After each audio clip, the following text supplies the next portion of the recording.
Mana shu oyoq kiyimingiz qancha turadi? Bilmayman, 2,5-3 dollar turadi. Ha? 2,5-3 dollar turadi. Kiyimingiz qancha turadi unda?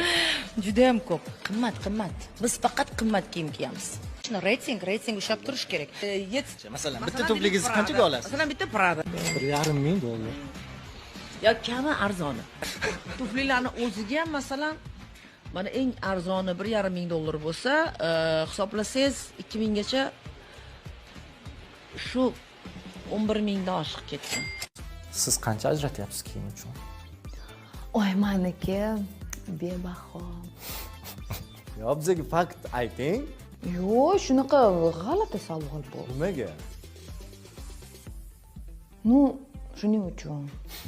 Men yosh ko'rmayman, menda bunaqa aytmayman. Nu, menda kostyum eng zo'r menda. Eng qimmati ham sizda bo'lsa kerak. Nimaga sразу qimmat?